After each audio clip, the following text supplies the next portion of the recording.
현재 북한에서 일어나고 있는 실제 상황들을 소설처럼 만들어낸 이야기입니다.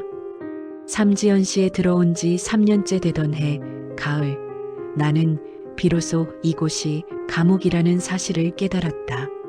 아니, 정확히 말하자면 금으로 도금된 새장이었다. 해산에서 이곳으로 이주 허가를 받았을 때 우리 가족은 당첨된 기분이었다. 성분 조사를 거쳐 삼지연 씨 거주 자격을 얻은 사람은 손에 꼽았고 우리는 그 영광스러운 명단에 이름을 올린 선택받은 가족이었다. 새로 지어진 아파트는 평양의 건물들과 견주어도 손색이 없었다. 깨끗한 수세식 화장실, 작동하는 엘리베이터, 겨울에도 따뜻한 난방. 해산의 낡은 집에서 나무를 떼며 살던 우리로서는 꿈만 같은 생활이었다. 아이들은 현대식 설비를 갖춘 학교에 다녔고 나는 새로 지어진 종합병원에서 간호사로 일하게 되었다. 남편은 삼지연 감자가루 생산 공장의 기사로 배치받았다. 처음 몇 달은 정말 행복했다. 아침마다 창문을 열면 백두산의 웅장한 모습이 눈앞에 펼쳐졌고 거리는 깨끗했으며 사람들은 활기차 보였다. 배급도 다른 지역보다 훨씬 나았다. 물론 그것만으로 살기에는 부족했지만 적어도 굶주리지는 않았다. 병원에는 실제로 작동하는 의료 장비들이 있었고 약품도 어느 정도 공급되었다. 해산에서는 상상도 할 수 없던 일이었다. 그러나 이상한 점들이 하나둘 눈에 띄기 시작했다. 이웃 주민들은 지나치게 조심스러웠다. 복도에서 마주쳐도 간단한 인사만 나눌 뿐 깊은 대화는 피했다. 장마당에서도 사람들은 낮은 목소리로 빠르게 거래를 끝냈다. 처음에는 새로운 도시에 적응하는 과정이려니 생각했다. 하지만 시간이 지나면서 이것이 두려움에서 비롯된 침묵이라는 것을 알게 되었다. 첫 번째 추방을 목격한 것은 이사 온 지 6개월쯤 되었을 때였다. 같은 아파트 5층에 살던 박철순의 가족이었다. 어느 날 아침 보안원들이 그 집 문을 두드렸고 오후에는 가족 전체가 짐을 싸서 트럭에 실려 떠났다. 이웃들은 숨을 죽이고 그 광경을 지켜보았다. 누구도 이유를 묻지 않았고 누구도 작별 인사를 하지 않았다. 그들이 떠난 후 며칠 동안 복도는 더욱 조용했다. 나중에 알게 된 것은 그 집 아들이 중국에서 들여온 USB를 보다가 적발되었다는 것이었다. 남한 드라마가 담긴 USB였다. 해산에서는 뇌물을 쓰면 넘어갈 수 있는 일이었다. 하지만 여기 삼지연에서는 달랐다. 그 가족은 함경북도 산골의 협동농장으로 추방되었다. 현대식 아파트에서 전기도 제대로 들어오지 않는 시골 움막으로 병원에서 일하면서 나는 삼지연 씨의 이중적인 모습을 더욱 선명하게 볼 수 있었다. 겉으로는 모든 것이 완벽해 보였다. 최신 의료 장비, 깨끗한 병실, 잘 훈련된 의료진. 외부에서 온 간부들이나 외국인 손님들이 방문할 때마다 우리는 완벽한 의료 서비스를 제공하는 척했다. 실제로 다른 지역에 비하면 훨씬 나은 편이었다. 그러나 그 이면에는 끊임없는 감시와 통제가 있었다. 환자들은 진료를 받으면서도 말을 조심했다. 병원 복도에는 선전 포스터가 가득했고 매일 아침 전체 회의에서는 충성 맹세와 자아 비판이 이어졌다. 조금이라도 태도가 불성실하다고 판단되면 즉시 보고되었다. 나는 환자들의 기록을 작성하면서 때때로 그들의 성분과 출신 배경까지 기록해야 했다. 남편의 공장도 마찬가지였다. 생산 목표는 비현실적으로 높았고 자재는 항상 부족했다. 그럼에도 불구하고 모든 것이 계획대로 진행되는 것처럼 보고서를 작성해야 했다. 남편은 저녁마다 지친 얼굴로 돌아왔다. 그의 눈에는 해산에서 보지 못했던 긴장감이 서려 있었다. 두 번째 겨울이 왔을 때 우리 아파트 단지에서 또 한 가족이 사라졌다. 이번에는 3층에 살던 리명철네였다. 리명철은 성실한 노동자였고 그의 아내는 유치원 교사였다. 겉으로 보기에 문제될 것이 없는 가정이었다. 하지만 그들의 딸이 학교에서 김일성 배지를 잃어버렸고 이것이 사상적 해이로 간주되었다. 배지를 잃어버린 것은 실수였지만 삼지연에서는 그런 실수조차 용납되지 않았다. 그때부터 나는 밤마다 잠들기 전에 우리 가족의 일거수일투족을 점검하기 시작했다. 아이들이 학교에서 말실수를 하지는 않았는지, 남편이 공장에서 불평을 하지는 않았는지, 내가 병원에서 환자들에게 적절한 태도를 보였는지 하나하나 되짚어보는 것이 일상이 되었다. 삼지연시는 북한 전역에 선전되는 모범 도시였다. 김정은 원수님께서 직접 지도하신 혁명의 성지였다.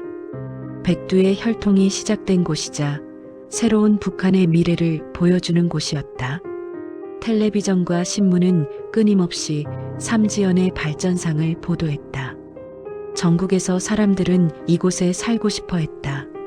하지만 실제로 이곳에 사는 사람들은 알고 있었다. 이 아름다운 도시는 거대한 무대였고 우리는 완벽한 연기를 강요받는 배우들이었다.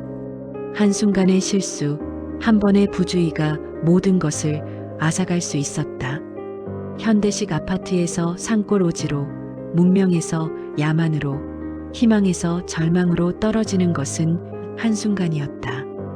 병원 원장은 매주 월요일 아침 회의에서 같은 말을 반복했다. 우리는 원수님의 은혜로 이 영광스러운 도시에서 일할 수 있는 특권을 받았다. 우리는 조국과 인민을 위해 헌신해야 한다. 우리는 혁명의 성질을 더럽히는 어떤 행위도 해서는 안 된다. 그의 목소리는 단호했고 그의 눈빛은 차가웠다. 나는 고개를 끄덕이며 그의 말을 들었다. 내 옆에 앉은 동료들도 마찬가지였다. 우리는 모두 같은 생각을 하고 있었다. 여기서 살아남으려면 완벽해야 한다. 조금의 틈도, 조금의 약점도 보여서는 안 된다. 삼지연은 축복이자 저주였다. 우리는 선택받았지만 동시에 갇혀 있었다. 변화는 예고 없이 찾아왔다. 세 번째 해봄, 시 당국은 새로운 방침을 발표했다. 주민들의 생활 태도를 더욱 엄격하게 감시하고 사소한 위반 사항도 철저히 처벌하겠다는 내용이었다. 표면적인 이유는 삼지연시를 진정한 사회주의 이상향으로 만들기 위함이었다. 하지만 우리는 알고 있었다. 이것은 공포를 통한 통제였다. 그 무렵부터 추방이 급격히 늘어났다. 한 달에 한두 가족씩 조용히 사라졌다. 추방의 이유는 다양했지만 공통점은 모두 사소한 것들이었다. 장마당에서 불법 거래를 했다가 적발된 경우, 직장에 무단 결근한 경우, 심지어 이웃과 다툰 것이 보고된 경우도 있었다. 해산이나 다른 도시였다면 비판이나 벌금으로 끝났을 일들이 여기서는 추방으로 이어졌다. 나는 병원에서 이런 변화를 직접 목격했다. 어느 날 응급실에 한 남자가 실려왔다. 공장에서 일하다 손가락을 다친 경미한 부상이었다. 치료를 하면서 나는 그가 긴장한 것을 느꼈다. 그의 손은 떨리고 있었고 땀이 이마를 적셨다. 단순한 통증 때문만은 아니었다. 치료를 마친 후 그는 나에게 부탁했다. 기록에 부상의 원인을 자신의 부주의로 적어달라고. 실제로는 기계 고장 때문이었지만 그렇게 기록하면 공장 관리에 문제가 있다는 뜻이 되고 결국 자신에게 책임이 돌아올 수 있다고 했다. 나는 그의 말대로 했다. 그것이 그를 그리고 나를 보호하는 길이었다. 남편의 공장에서도 긴장이 고조되었다. 생산량이 목표에 미달하면 책임자가 문책을 받았다. 문책은 단순한 비판으로 끝나지 않았다. 직위 해제, 강등, 그리고 경우에 따라서는 추방까지 이어졌다. 남편은 밤늦게까지 공장에 남아 장부를 조작하고 보고서를 다시 작성했다. 거짓말을 하는 것이 생존의 방법이 되었다. 아이들의 학교도 마찬가지였다. 교사들은 학생들의 가정 환경을 세밀하게 관찰했다. 누구의 부모가 무슨 일을 하는지, 집안에 어떤 물건이 있는지, 주말에 무엇을 하는지. 아이들은 순진하게 집안 이야기를 했고 그것은 고스란히 기록되었다. 나는 아이들에게 학교에서 집안일을 이야기하지 말라고 신신당부했다. 아이들은 이해하지 못한 채 고개를 끄덕였다. 여름이 되면서 삼지연의 특산물인 영지버섯 채취 시즌이 시작되었다. 예년 같으면 많은 주민들이 산에 올라 버섯을 채취하고 그것을 몰래 팔아부수입을 올렸다. 영지버섯은 중국 상인들이 비싼 값에 사갔기 때문에 좋은 돈벌이가 되었다. 하지만 올해는 달랐다. 무어가 채취가 적발되면 즉시 추방된다는 소문이 돌았다. 그럼에도 일부 주민들은 위험을 무릅썼다. 배급만으로는 살 수 없었고 돈이 필요했다. 나는 병원에서 영지버섯을 몰래 채취하다 부상당한 환자들을 보았다. 그들은 다친 것보다 적발될까봐 더 두려워했다. 부상 원인을 묻는 나에게 그들은 거짓말을 했다. 나는 그들의 거짓말을 기록했다. 우리는 서로를 보호하기 위해 거짓말의 공범이 되었다. 가을이 되자 상황은 더욱 악화되었다. 한 달 사이에 5가족이 추방되었다는 소문이 돌았다. 공식적으로 확인된 것은 아니었지만 사람들은 누가 사라졌는지 알고 있었다. 아파트 단지에 빈 집이 늘어났고 학교에서는 전학 간 아이들이 생겼다. 하지만 누구도 그것에 대해 말하지 않았다. 나는 추방된 가족들의 패턴을 분석하기 시작했다. 어떤 특징이 있는지, 어떤 행동이 위험한지 파악하고 싶었다. 하지만 명확한 패턴은 없었다.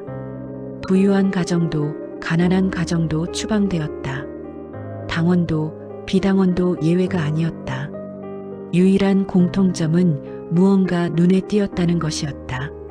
너무 잘 살아도, 너무 못 살아도, 너무 말이 많아도, 너무 조용해도 위험했다. 평범함 속에 숨는 것이 유일한 생존 전략이었다. 병원에서 일하면서 나는 추방된 사람들의 의료 기록을 폐기하는 작업을 해야 했다. 그들은 더 이상 삼지연시 주민이 아니었고 따라서 그들의 기록도 필요 없었다. 나는 그 파일들을 보면서 그들의 얼굴을 떠올렸다. 같은 아파트에 살던 이웃, 복도에서 인사를 나누던 사람들. 이제 그들은 어디선가 훨씬 더 힘든 삶을 살고 있을 것이었다. 어느 날 저녁 남편과 나는 창문 너머로 백두산을 바라보며 이야기를 나눴다. 정확히는 이야기를 나눴다기보다 침묵을 공유했다. 우리는 무엇을 말해야 할지 몰랐다. 아니, 무엇을 말하면 안 되는지는 너무나 잘 알고 있었다. 벽에도 귀가 있고 창문 너머에도 눈이 있었다. 우리는 서로의 손만 꼭 잡고 있었다. 그날 밤 나는 꿈을 꾸었다. 우리 가족이 트럭에 실려 어디론가 가고 있었다. 뒤를 돌아보니 삼지연시의 하얀 아파트들이 점점 작아지고 있었다. 트럭은 산길을 올라갔고 길은 점점 좁아졌다. 마침내 트럭이 멈춘 곳은 아무것도 없는 황무지였다. 나는 비명을 지르며 깨어났다. 남편이 나를 안았다. 괜찮다고, 꿈일 뿐이라고 속삭였다. 하지만 우리 둘 다 알고 있었다. 그것은 단순한 꿈이 아니라 언제든 현실이 될 수 있는 미래였다. 우리는 새벽까지 잠들지 못하고 서로를 껴안고 있었다. 다음 날 아침 나는 거울을 보며 웃는 연습을 했다. 자연스러운 미소, 충성스러운 표정, 아무 걱정 없는 얼굴. 병원에 가면 그런 얼굴이 필요했다. 집을 나서면서 나는 배지가 제대로 달려 있는지 다시 한번 확인했다. 남편도 아이들도 똑같이 했다. 우리는 완벽해야 했다. 삼지연의 거리는 여전히 깨끗했고 건물들은 여전히 아름다웠다. 하지만 그 아름다움 뒤에는 보이지 않는 균열이 퍼지고 있었다. 사람들의 얼굴에서, 목소리에서, 걸음걸이에서 두려움이 느껴졌다. 우리는 모두 언제 깨질지 모르는 얇은 얼음 위를 걷고 있었다. 결정적인 사건은 겨울 초입에 일어났다. 우리 아파트 바로 위층에 살던 최영순의 가족이었다. 최영순은 시인민위원회에서 일하는 간부였고 그의 아내는 초등학교 교장이었다. 그들은 삼지연에서도 모범적인 가정으로 알려져 있었다.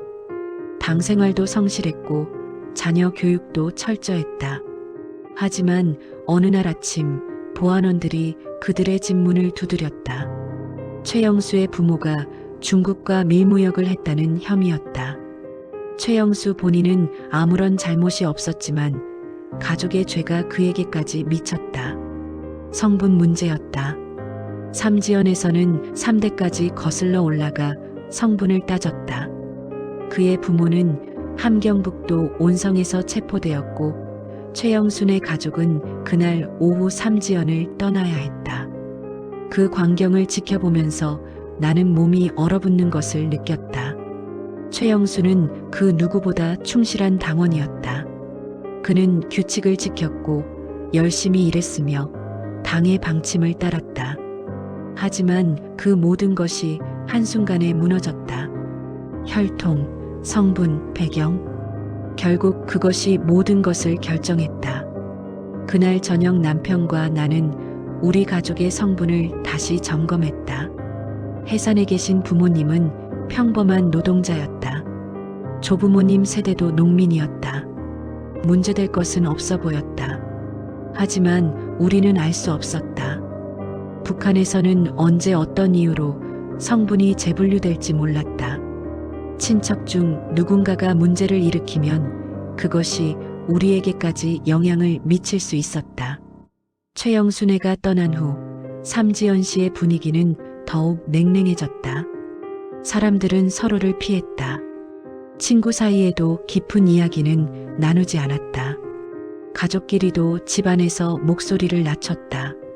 벽이 얇아서 이웃이 들을 수 있어서 누군가 보고할 수 있어서 병원에서 나는 점점 더 많은 환자들이 불안 증세를 호소하는 것을 보았다. 불면증, 두통, 소화불량, 신체적 원인을 찾을 수 없는 증상들이었다. 나는 알고 있었다. 이것은 스트레스와 두려움에서 비롯된 것이었다. 하지만 나는 그저 약을 처방할 뿐이었다. 진짜 원인에 대해서는 말할 수 없었다. 남편의 공장에서는 또 다른 문제가 생겼다. 기계 부품이 부족해서 생산이 중단되었다. 하지만 생산 중단을 보고할 수 없었다. 그것은 계획 실패를 의미했고 책임을 져야 했다. 남편과 동료들은 창고에 쌓인 재고를 다시 세고 장부를 조작해서 생산이 계속되는 것처럼 보고서를 작성했다. 거짓 보고는 범죄였지만 진실을 말하는 것은 더 큰 재앙이었다. 아이들의 학교에서는 새로운 교육 프로그램이 시작되었다. 혁명 역사 교육이 강화되었고 충성심 평가가 더욱 엄격해졌다. 아이들은 매일 김일성과 김정일의 업적을 암송해야 했고 주말에는 혁명 사적지를 방문해야 했다. 우리 큰딸은 어느 날 집에 와서 울었다. 친구가 수업 시간에 대답을 잘못해서 교사에게 심하게 꾸중을 들었다고 했다. 딸은 자신도 실수할까봐 무섭다고 했다. 나는 딸을 안으며 괜찮다고 말했다. 하지만 내 목소리는 떨리고 있었다. 어떻게 아이에게 두려워하지 말라고 할 수 있겠는가? 나 자신도 매일 두려움 속에 살고 있는데 겨울이 깊어지면서 추방은 계속되었다. 이제는 주민들 사이에서 노골적인 공포가 감돌았다. 장마당에서 거래하던 아주머니들은 활동을 중단했다. 영지버섯을 채취하던 사람들도 산에 오르지 않았다. 심지어 친척을 방문하는 것조차 조심스러워졌다. 이동이 많으면 의심을 받을 수 있었다. 나는 병원 복도를 걸으면서 벽에 붙은 선전 포스터들을 보았다. 행복한 주민들, 풍요로운 삼지연, 위대한 지도자. 포스터 속 사람들은 웃고 있었지만 현실의 우리는 웃지 못했다. 우리는 포스터가 되기를 강요받았지만 우리는 여전히 살아있는 인간이었고 두려움을 느끼는 존재였다. 어느 날 밤 남편이 심각한 표정으로 나에게 말했다. 공장에서 감사가 진행될 예정이라고 했다. 평양에서 감사단이 내려온다고 했다. 만약 장부 조작이 발각되면 우리 가족도 끝이라고 했다. 나는 아무 말도 할 수 없었다. 우리는 그저 서로를 바라보며 침묵했다. 그날 이후 나는 매일 출근길에 하늘을 올려다보았다. 백두산의 봉우리가 보이는 맑은 하늘이었지만 내게는 압박감으로만 느껴졌다. 이 아름다운 도시, 이 현대적인 건물들, 이 모든 것이 우리를 가두는 감옥이었다. 병원에서 한 노인 환자를 만났다. 그는 삼지연 토박이로 이 도시가 개발되기 전부터 이곳에 살았던 사람이었다. 주사를 놓으면서 그가 나에게 조용히 말했다. 옛날에는 가난했지만 자유로웠다고. 지금은 풍족해 보이지만 모두가 노예라고. 나는 그의 말을 못 들은 척했다. 그런 말을 들었다는 것만으로도 나는 위험해질 수 있었다. 봄이 다가오고 있었다. 네 번째 봄이었다. 눈이 녹기 시작하면서 얼어붙었던 땅이 드러났다. 하지만 내 마음속 얼음은 녹지 않았다. 오히려 더욱 단단하게 굳어지는 것만 같았다. 남편의 공장 감사는 다행히 무사히 넘어갔다. 감사단이 오기 전날 밤 공장 간부들은 모든 장부를 다시 정리했고 창고의 재고를 재배치했다. 감사단은 이틀 동안 머물다 돌아갔다. 그들이 떠난 후 남편은 일주일 동안 제대로 잠을 자지 못했다. 악몽에 시달렸다. 나는 그의 손을 잡아주는 것밖에 할 수 없었다. 그 무렵 새로운 소식이 들려왔다. 삼지연시에서 모범 가정을 선발한다는 것이었다. 당 생활이 모범적이고 자녀 교육이 훌륭하며 생활 태도가 혁명적인 가정을 선발해서 표창한다고 했다. 처음 들었을 때는 영광처럼 들렸다. 하지만 곧 사람들은 깨달았다. 이것은 또 다른 형태의 감시였다. 모범 가정 선발을 위해 집집마다 조사가 들어왔다. 인민반장들이 각 가정을 방문해서 생활 실태를 점검했다. 집안이 깨끗한지, 초상화가 제대로 모셔져 있는지, 금지된 물건은 없는지. 나는 조사가 있기 전날 밤 우리 집 구석구석을 점검했다. 혹시라도 문제될 만한 물건이 있는지, 먼지가 쌓인 곳은 없는지. 조사 당일 인민반장이 우리 집을 방문했다. 그녀는 꼼꼼하게 집안을 둘러보았다. 부엌, 침실, 아이들 방, 모든 것을 체크했다. 나는 그녀 뒤를 따라다니며 웃음을 지었다. 자연스러운 웃음을 지으려 노력했지만 입가가 경련하는 것을 느꼈다. 다행히 별 문제는 없었다. 인민반장은 만족스럽다는 표정으로 떠났다. 하지만 며칠 후 같은 층에 살던 김성훈의 가족에게 문제가 생겼다. 그들의 집에서 중국산 라면이 발견되었다는 것이었다. 밀수품이었다. 김성훈은 장마당에서 몰래 산 것이었다. 그는 가족들이 배고파해서 어쩔 수 없었다고 변명했다. 하지만 변명은 통하지 않았다. 일주일 후 김성훈의 가족은 짐을 싸서 떠났다. 어디로 가는지는 아무도 말해주지 않았다. 나는 그날 밤 남편에게 말했다. 우리 집에도 중국산 물건들이 있다고. 아이들 장난감, 내 화장품, 남편의 라이터, 모두 장마당에서 산 것들이었다. 남편은 다음날 새벽 그것들을 모두 모아서 태워버렸다. 아이들은 왜 장난감을 버리냐고 울었다. 나는 아이들에게 새 것을 사주겠다고 거짓말을 했다. 봄이 깊어지면서 삼지연시에는 새로운 건설 프로젝트가 시작되었다. 또 다른 아파트 단지, 또 다른 공공건물. 평양에서 건설 인력이 내려왔고 자재를 실은 트럭들이 끊임없이 들어왔다. 텔레비전에서는 이것을 위대한 발전이라고 선전했다. 삼지연은 계속 성장하고 있다고, 인민들의 생활은 나날이 좋아지고 있다고. 하지만 우리는 알고 있었다. 이 발전의 이면에 무엇이 있는지. 건설 현장에서 일하는 노동자들은 밤늦게까지 일했다. 제대로 된 안전 장비도 없이 충분한 식사도 하지 못한 채 병원에는 공사장 사고로 다친 노동자들이 실려왔다. 나는 그들을 치료하면서 안타까움을 느꼈다. 하지만 그것을 말로 표현할 수는 없었다. 남편의 공장에서도 생산 압박이 심해졌다. 새로 짓는 건물들에 공급할 자재를 생산해야 했다. 목표량은 비현실적이었고 설비는 노후했다. 남편은 매일 지친 얼굴로 돌아왔다. 그의 눈에는 생기가 사라지고 있었다. 나는 그를 위로하고 싶었지만 무슨 말을 해야 할지 몰랐다. 우리는 그저 서로의 존재로 서로를 위로했다. 여름이 왔다. 삼지연의 여름은 짧고 시원했다. 백두산에서 불어오는 바람이 더위를 식혀주었다. 아이들은 학교에서 집단 야영을 떠났다. 혁명 사적지를 방문하고 야외에서 자고 집단 생활을 배우는 프로그램이었다. 나는 아이들을 보내면서 걱정이 되었다. 혹시 실수하지는 않을까? 문제를 일으키지는 않을까? 아이들이 돌아온 것은 일주일 후였다. 큰딸은 야위어 있었고 작은 아들은 감기에 걸려 있었다.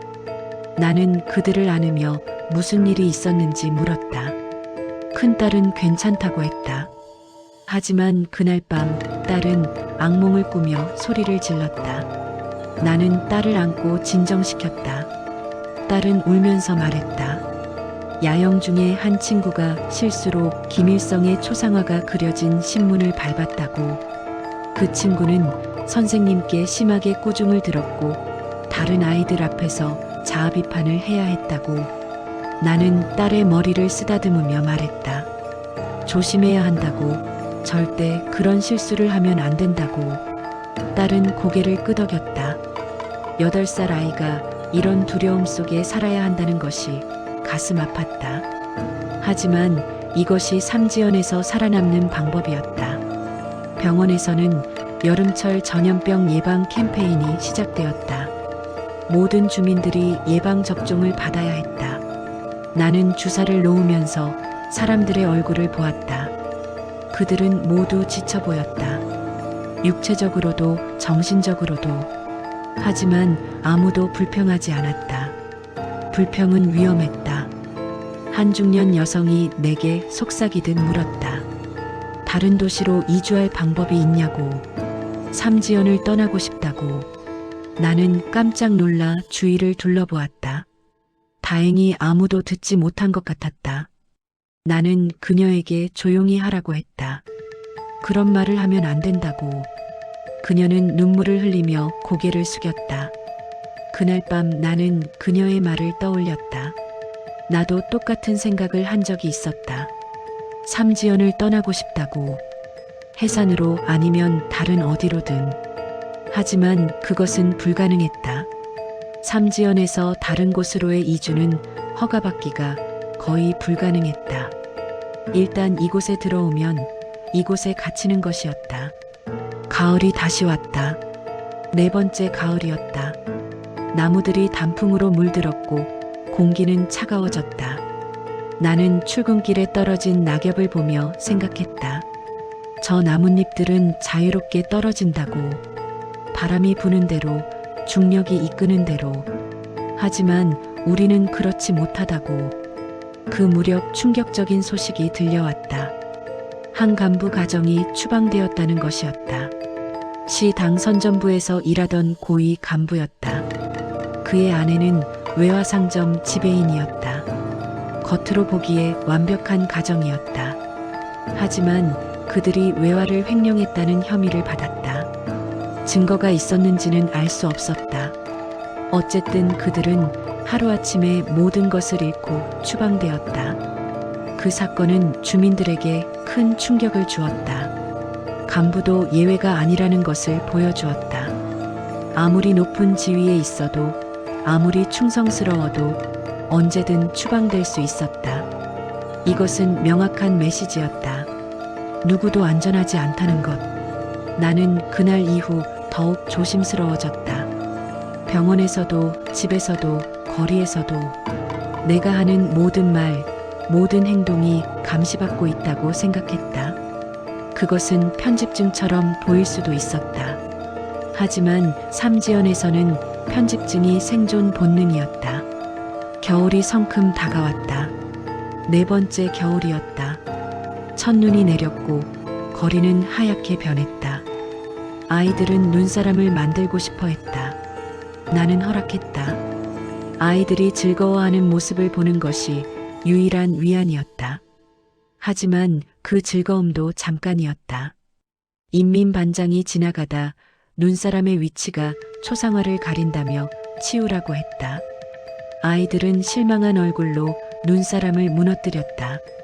그날 밤 나는 침대에 누워 천장을 바라보았다. 이렇게 살아야 하나 자문했다.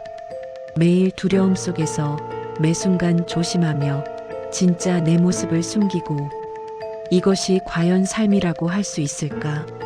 하지만 대답은 나오지 않았다. 나에게는 선택의 여지가 없었다. 병원에서 한 젊은 여성 환자를 만났다. 그녀는 임신 중이었고 검진을 받으러 왔다. 진찰을 하면서 나는 그녀의 배를 보았다. 그 안에는 새로운 생명이 자라고 있었다. 나는 문득 생각했다. 이 아이는 어떤 세상에서 살게 될까? 이 아이도 우리처럼 두려움 속에서 살아야 할까? 검진을 마치고 그녀가 떠날 때 나는 그녀에게 건강하게 출산하라고 말했다. 그녀는 고맙다며 웃었다. 하지만 그 웃음 뒤에도 불안이 서려 있었다. 우리 모두는 같은 불안을 공유하고 있었다. 연말이 다가오면서 삼지연 씨는 또 한 번 떠들썩해졌다. 김정은 위원장의 생일을 기념하는 행사가 준비되었다. 거리마다 선전 포스터가 붙었고 건물마다 조명이 설치되었다. 주민들은 집집마다 청소를 하고 초상화를 닦았다. 모든 것이 완벽해야 했다. 병원에서도 준비가 한창이었다. 외부 손님들이 방문할 가능성에 대비해서 병실을 재정비하고 의료 장비를 점검했다. 나는 동료들과 함께 밤늦게까지 일했다. 피곤했지만 불평할 수 없었다. 이것은 우리의 의무였다. 행사 당일 시 중앙광장에서 대규모 집회가 열렸다. 모든 주민들이 참석해야 했다. 나는 가족들과 함께 광장에 섰다. 수천 명의 사람들이 모여 있었다. 모두 같은 구호를 외쳤고 같은 노래를 불렀다. 나도 따라 불렀다. 내 목소리는 다른 수천 개의 목소리와 섞여 사라졌다. 집회가 끝난 후 우리는 지친 발걸음으로 집으로 돌아왔다. 아이들은 잠들었고 남편과 나는 말없이 마주 앉았다. 우리는 오랫동안 아무 말도 하지 않았다. 말이 필요 없었다. 우리는 서로의 눈빛만으로도 서로의 마음을 알 수 있었다. 그날 밤 나는 다시 한번 삼지연에 온 것을 후회했다. 처음에는 축복이라고 생각했다. 하지만 지금은 저주처럼 느껴졌다. 이곳은 겉으로는 아름다웠지만 속은 공허했다. 현대적인 건물들과 깨끗한 거리 뒤에는 감시와 통제, 두려움과 억압이 있었다. 하지만 나는 알고 있었다. 이런 생각조차 위험하다는 것을. 나는 이런 생각을 지워야 했다. 살아남기 위해서, 가족을 지키기 위해서. 나는 눈을 감고 깊게 숨을 쉬었다. 내일도 나는 웃는 얼굴로 출근할 것이다. 충성스러운 간호사로, 모범적인 주민으로. 그것이 삼지연에서 사는 방법이었다. 창밖으로 백두산이 보였다. 달빛에 빛나는 설산은 장엄했다. 하지만 내게는 그저 차갑게만 느껴졌다. 저 산처럼 우리의 삶도 차갑고 외로웠다. 우리는 모두 얼어붙은 채 살아가고 있었다. 언제 녹을지 모르는 얼음 속에 갇혀서 나는 커튼을 닫았다. 어둠이 방을 채웠다. 나는 남편 곁으로 가서 누웠다. 그의 따뜻한 체온이 느껴졌다. 적어도 이 순간만큼은, 이 어둠 속에서만큼은 우리는 안전했다. 아무도 우리를 보지 못했고 아무도 우리를 감시하지 못했다. 이것이 우리가 가질 수 있는 유일한 자유였다. 그렇게 삼지연의 또 하나의 밤이 깊어갔다. 수천 개의 창문 뒤에서 수천 명의 사람들이 같은 두려움을 안고 잠들었다. 내일 아침이 오면 우리는 다시 가면을 쓸 것이다. 완벽한 주민, 충성스러운 인민, 행복한 얼굴. 그리고 그 가면 뒤에서 우리는 조용히 질식해 갈 것이다. 이것이 삼지연의 진실이었다. 화려한 무대 뒤에 어두운 그림자. 우리는 그 그림자 속에서 살고 있었다.